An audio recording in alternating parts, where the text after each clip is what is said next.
So we're talking about AI and generative AI. But what if we could layer neuroscience into it?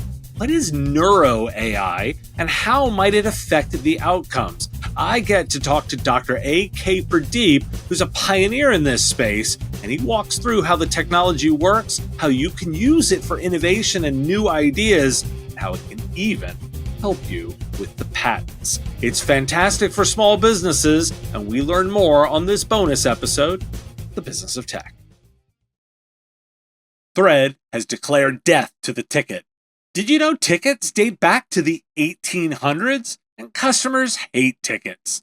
Thread uses an approach for connecting, communicating, and ultimately collaborating.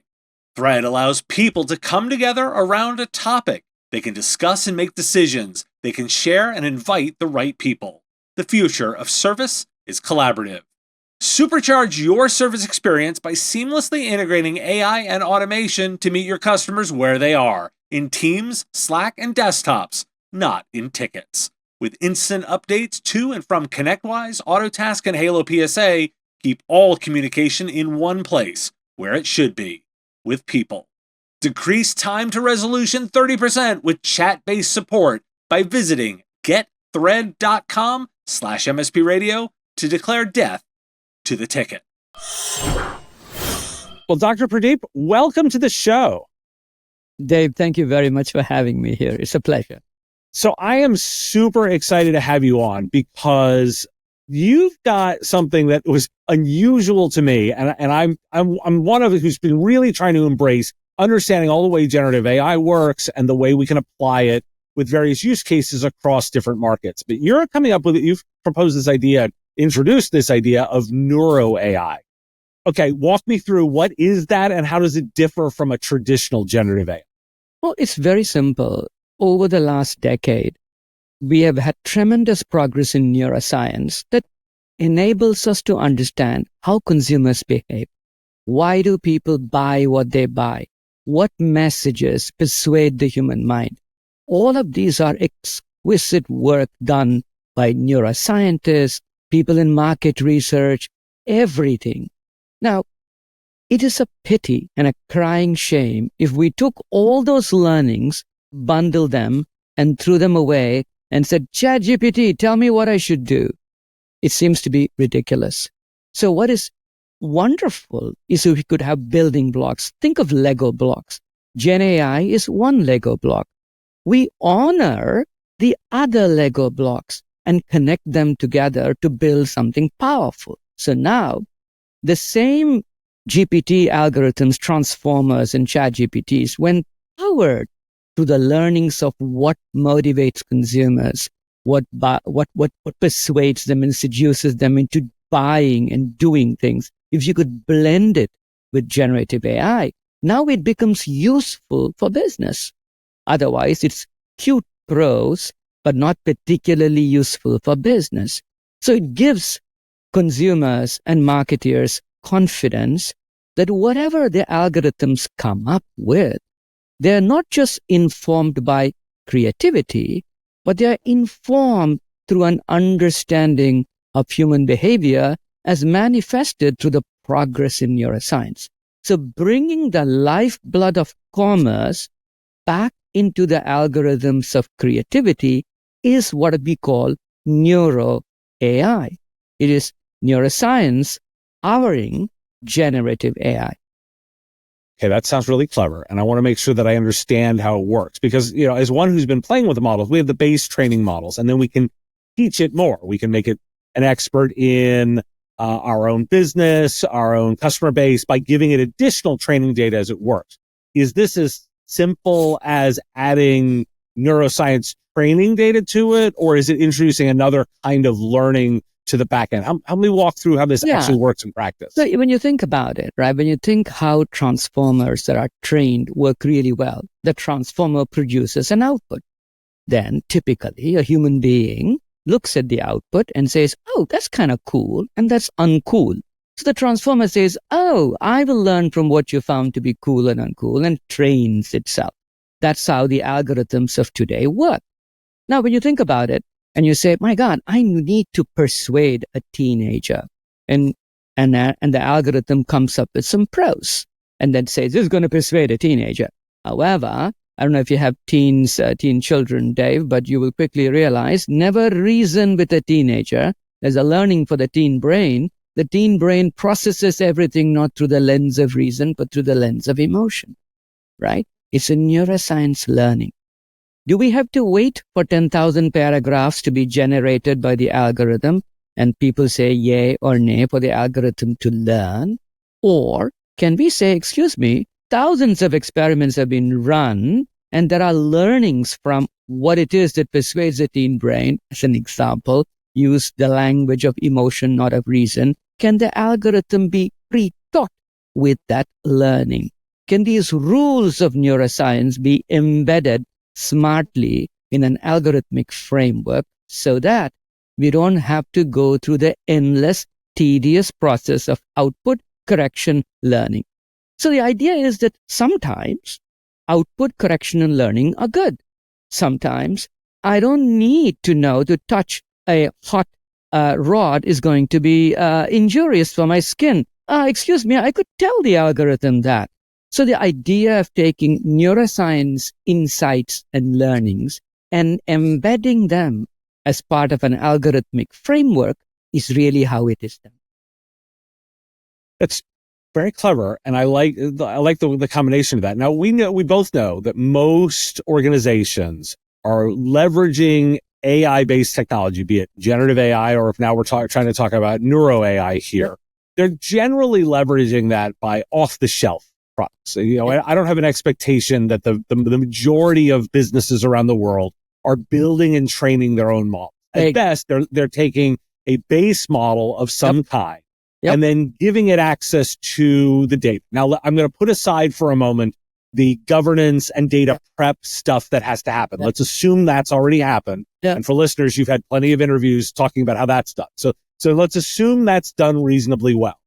At this point, how do I leverage a neuro AI in this fight? Is it a matter of building the right new training data for my targets, or is it combining it? Like, help me out understand how I make this practical. That's a great question. And what we have worked hard is that nobody has to do this. ChatGPT or OpenAI doesn't come to you and say, Dave, you should train your own podcasting transformer so you don't have to show up anymore, right? It doesn't do that, right? And thank God, I hope it never will, right? But the idea is our platforms that we create in my company, Sensory.ai, are fully trained already with the neuroscience embedded in it. Because our target, as I mentioned to you, Dave, in our pre-meeting, is our focus is small and medium-sized businesses, right? Even though the large companies use my platform, nobody has time to come and do any training. You may be selling soup, or you may be creating power bars, or you may be creating cookies.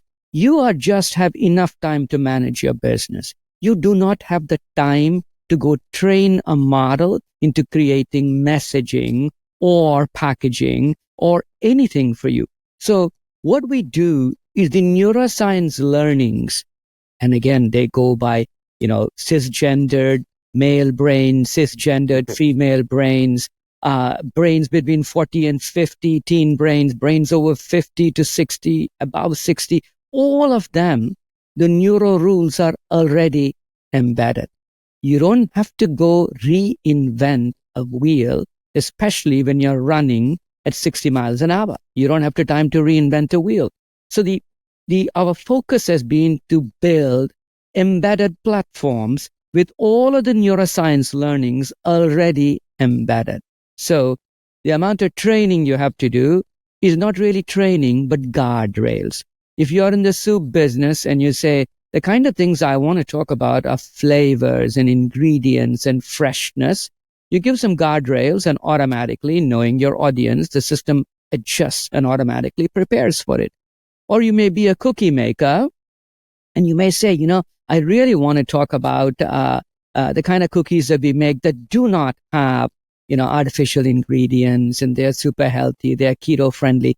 I want you to limit it to that, but talk about deliciousness. So as a small and medium-sized business owner, you should only provide guardrails that differentiate and talk about your business and not worry about anything else. No one has the time when you're baking cookies to think about what neuroscience principles are. You don't have the time, and you shouldn't have to, because enough scientists and graduate students and market researchers have spent decades working through all of that. It is what I call the building blocks of human knowledge that should not be jettisoned in the arrogance of an LLM. Just because you have a large language model that supposedly has read everything and its brother, you can't glibly say, we don't need mathematics or science or physics or law or musicology anymore. It would be dumb to say that. And I call it a lot of hubris, right? A little bit of humility, where we say that the domain knowledge that humans have worked so hard to create can be intelligently embedded so that the algorithms serve us and don't walk in with the hubris that they replace us. How arrogant, right? Long ago in my career, I used to design weapons, and I stopped designing them because I said to myself, I was a scientist at GE's R&D a long time ago. I said, I will never build a gun to humanity's head and pull the trigger. I don't question people who do that, and they do that for a living, and I appreciate that, but I decided I won't do that. So when we built our platform, we decided we are not going to build an AI platform that supposedly will replace humanity. It's going back to being a weapons designer that I didn't want to do. So we wanted to create a platform that will empower us. So think about it, Dave, right? I always thought I was a musician. But my mother tried very hard to make one of me, and I think she failed miserably, right? I know I have a lot of locked music in my mind. I don't have the talent to get it out. Yet through the intelligent use of algorithms, we are able to unlock the musician in each one of us, the artist in each one of us, the writer in each one of us. I really view our platforms as empowering the latent genius within.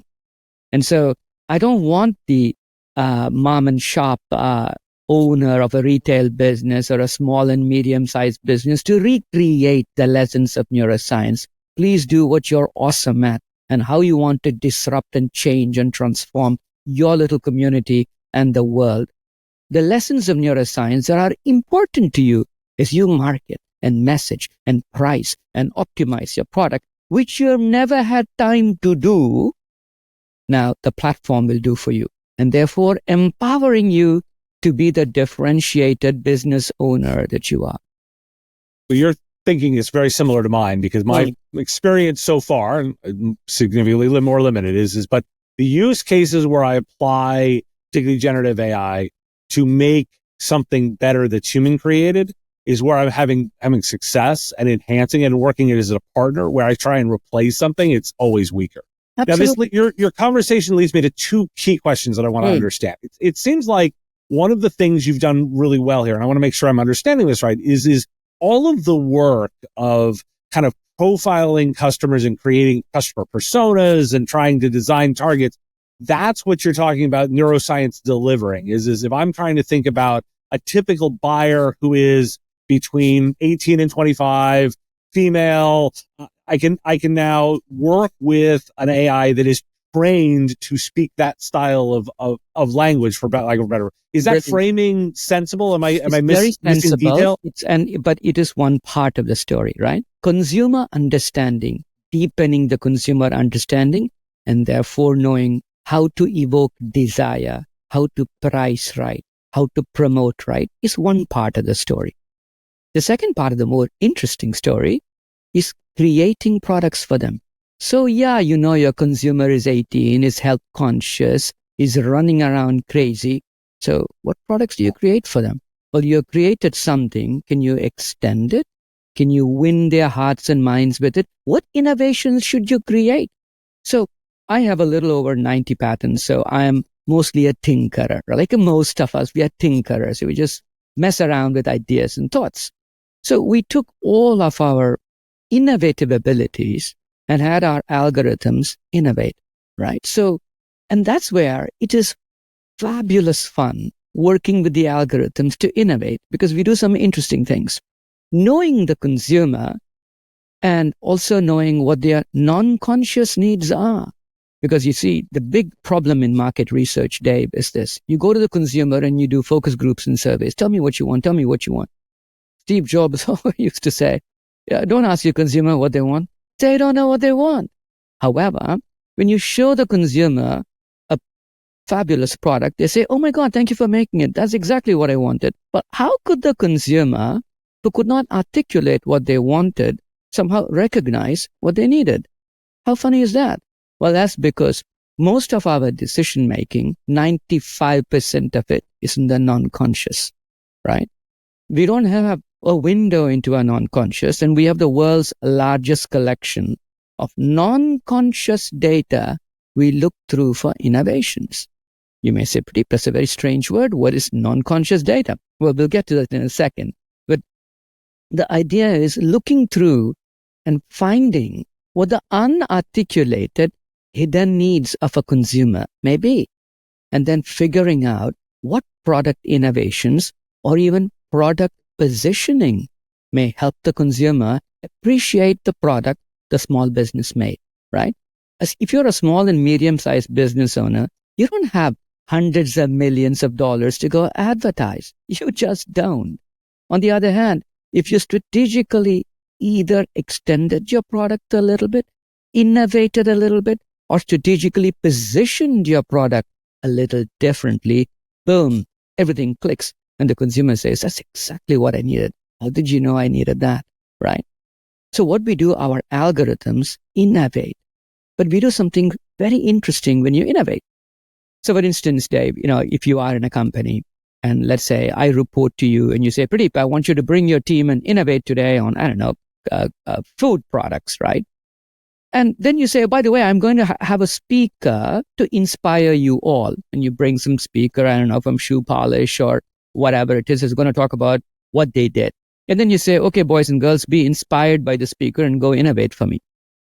That is to say, we as human beings have extraordinary abilities to be, quote unquote, inspired by innovations in different domains and find a way to translate them and find analogies in our own domain. And we have taught the algorithms how to do that. And you would be stunned as to what comes out of it. Are you still there, Dave? I am. I've been listening. So I'm curious how. Yeah. I would feel like this is an area that could be fraught with bias. And this is one of those areas where, and let's think about two men talking to one another. Yeah. Right. Yeah. So that's at least there's an inherent bias just alone in that. I'm curious, how does this not amplify bias in a way by trying to apply the various, how are you addressing the potential bias of humans training algorithms to try and think this way? How does it address that? Yeah. So the interesting thing is this, right? The algorithms inherently work through the intelligent use of how we have told them they should think. That is, you could either let the algorithms meander through like cows grazing in a field and come up with whatever they want to do, in which case you would find that some cows automatically go to one side of the field and some others don't. And you say, my gosh, there are biases in here that you have introduced into this thing. What we do is this. When you look for innovations, first you take the target group that you are interested in. If it is young women who are in Manhattan, who are in the ages of 18 through 30 in their first job running around, then the algorithms automatically are guided by neuroscience underpinnings of what these young women generally, the way their brains are wired, and they work. But then what we do, Dave, we look at what we call memory structures. What are memory structures? It's very simple. There are things like episodic memory, procedural memory, temporal memory. I have not been to your house, Dave, but I would guess that you have maybe a bathroom, a kitchen, a living room, etc. in your home. I've never been there. That is to say, the architecture of memory, while each one of us may carry different memories, the architecture of them are similar because we are all human beings. So what we do, we look for memory structures in a target audience.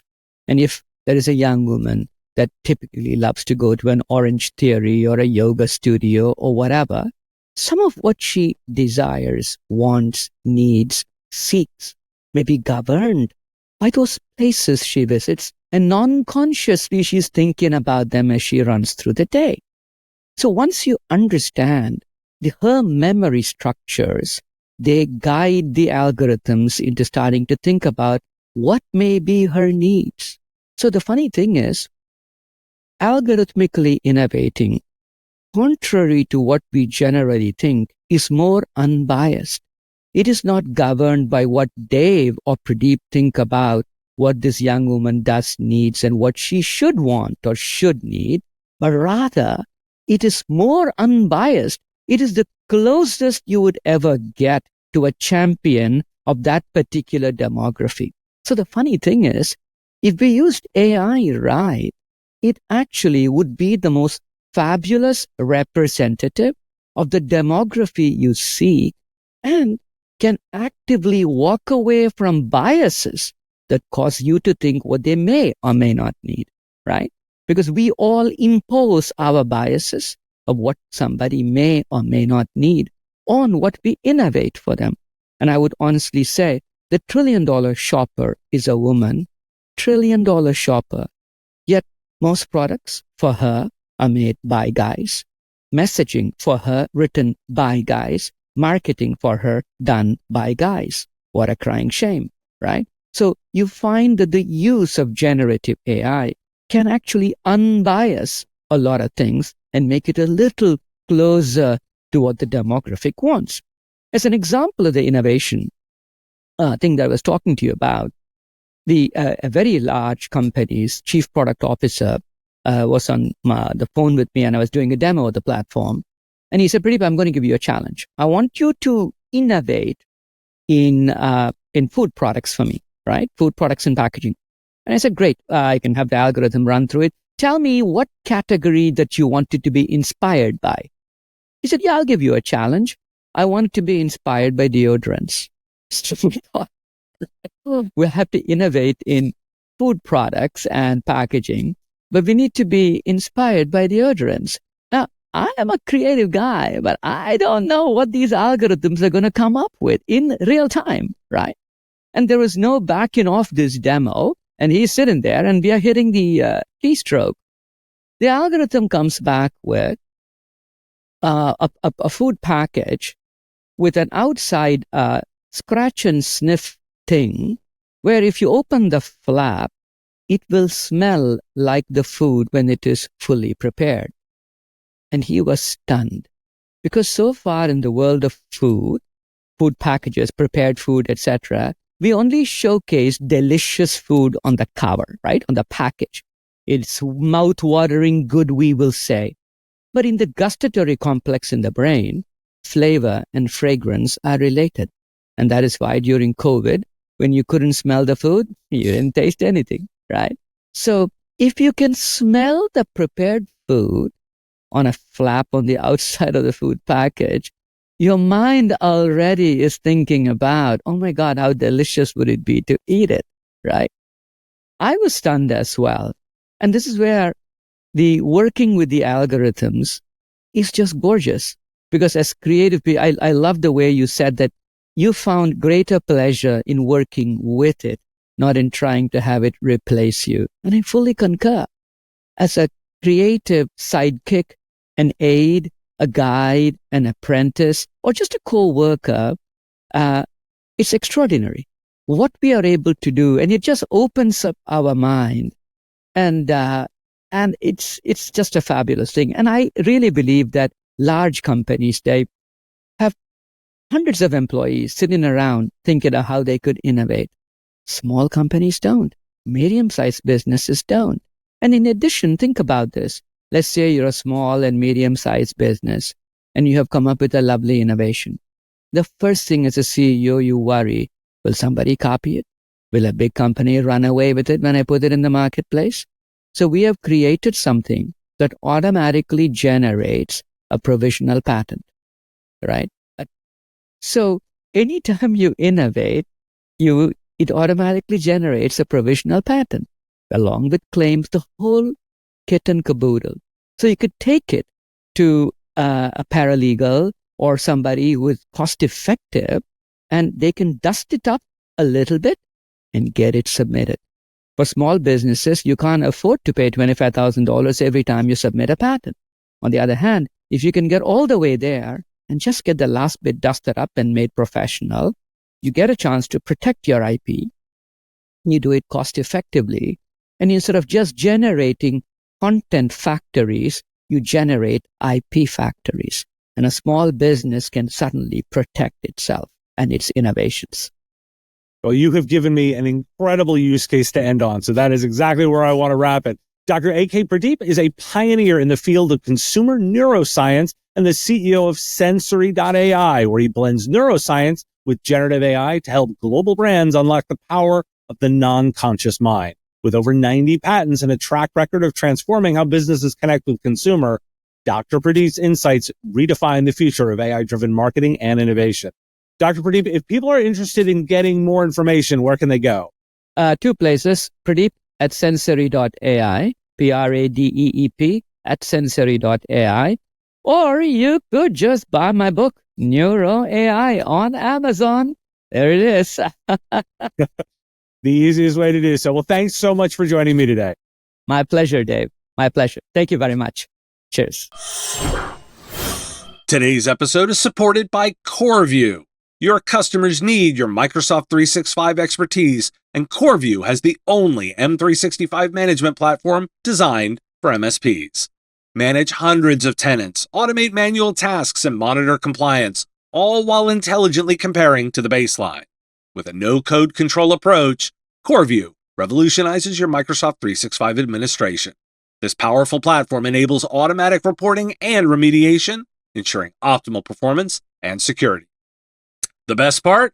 You achieve this high level of service without the need for a large workforce, allowing you to focus on growing your business through efficiency. Want to know more? Visit coreview.com/MSP and find out more. The Business of Tech is written and produced by me, Dave Sobel, under ethics guidelines posted at businessof.tech. If you like the content, please make sure to hit that like button and follow or subscribe. It's free and easy and the best way to support the show and help us grow. You can also check out our Patreon, where you can join the Business of Tech community at patreon.com/MSP Radio, or buy our Why Do We Care merch at businessof.tech. Finally, if you're interested in advertising on the show, visit mspradio.com/engage. Once again, thanks for listening to me, and I will talk to you again on our next episode of The Business of Tech. Part of the MSP Radio Network.